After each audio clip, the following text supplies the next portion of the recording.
So we open with Kimmy saying, look, I just want us to call this the comeback group part 2 because it is. We paying the taxes. Maurice is like, yeah, this is our idea. And Marceau says, well, whenever we use the comeback group name, everything is dysfunctional.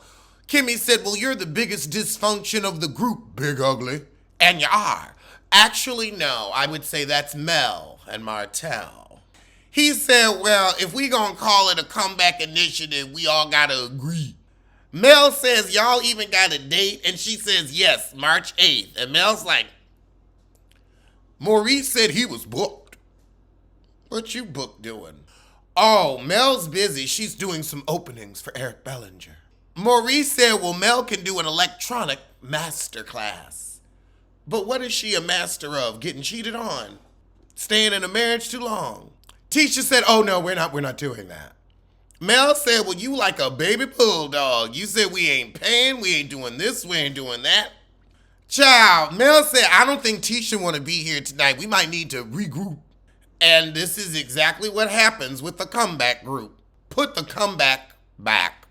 Mel, are you pregnant in your confessional? I think Mel might be preggers. Mel like, child, Tisha attitude funky, and I know I don't want to look up in my tail face.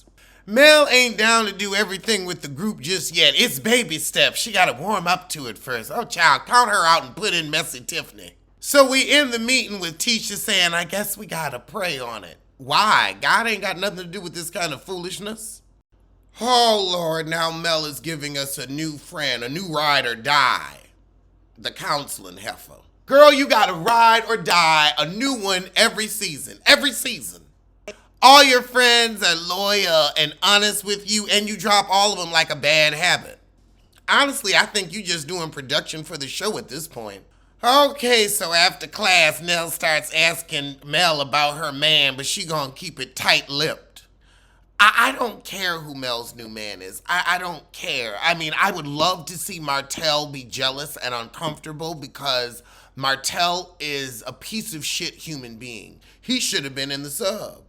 That's my new insult. Why weren't you on the sub? You missed your ticket. Mel, do not say when I found out it was a huge step for me that I wasn't being protected and sleeping with the enemy. You kept sleeping with him until he popped out a baby on your ass. You was fine with being a sister wife, girl. That was y'all's husband. For years. We ain't rewriting history. He ain't shit, but you put up with it. For many a moon.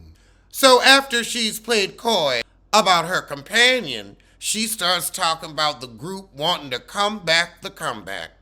Mel's like, I'll give suggestions and ideas, but I don't want to be in business with them.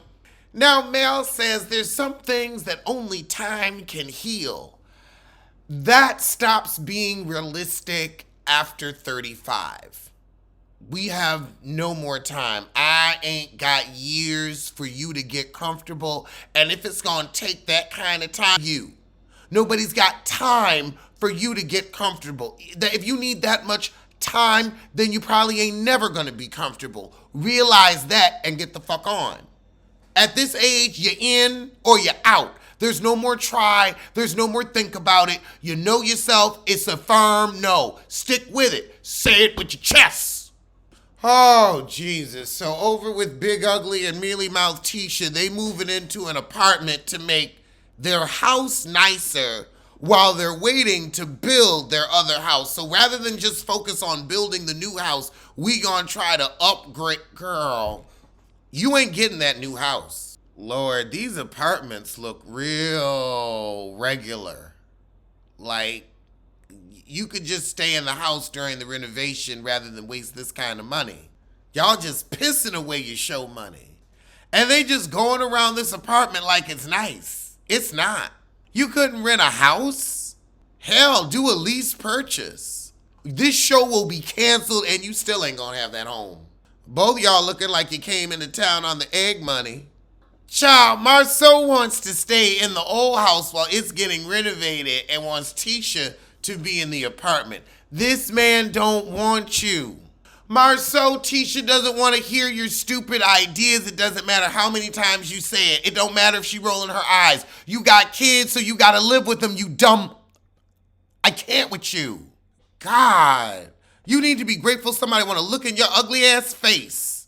Letitia got real clear. That mealy mouth cleared up. She said, you're bringing your ass here to sleep. Real firm on that. That's not changing. Then he gonna say, well, the labor cost, since I'm not gonna be working on it, is coming out of our allowance. So if you want me here, you've gotta pay for it. You want me to pay to look at your ugly ass? Oh, Tisha, you could do so much better. Maybe. Well, you could be by yourself, because, I mean, you really got a shithead. Carlos, what are you paying these people? Now we got Stormy's big ugly here in a ripped pleather coat. You can't even keep these people in Goodwill's finest. He meeting up with Marceau in that damn empty warehouse they always in. So they talk about firing Stormy cousin. Oh, God, after commercial break, Tisha gonna take Mel to lunch to browbeat her. She's like, look, if you just don't want to be a part of it, then say so, but I don't like you making up excuses. Excuses.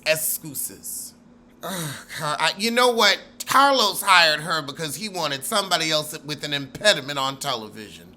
And, you know, everyone cannot speak with such direct diction and excellent elocution as myself, so we gonna let her and her excuses and her events go forth. I ain't even gonna shade it. Mel's like, look, I'm here to take baby steps with the group.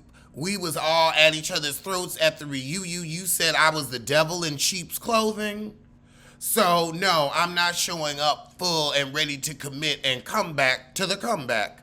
It don't feel right in my spur. Oh, God, but Tisha's still saying it's not about us, it's the community. Mel said, even though it's for the community, I ain't got to jump back in. Mel trying to be behind the scenes. Tisha said, well, will you show up? Mel said, maybe. I have a gig out of state. She's booked and busy. So then Tisha says, well, will you come look at the event center with us and tell everybody you said no? Mel like, but now we at Stormy's and she trying to get her family on the good foot. Her mom and her Aunt Lisa are going at it. And so now because she fired Junior, she's in the middle of it. So it seemed like the mama told the sister that the son was fired, a little salty. However, Stormy mama mad at Junior for all the stuff Stormy has done for him and he couldn't even get the warehouse job right.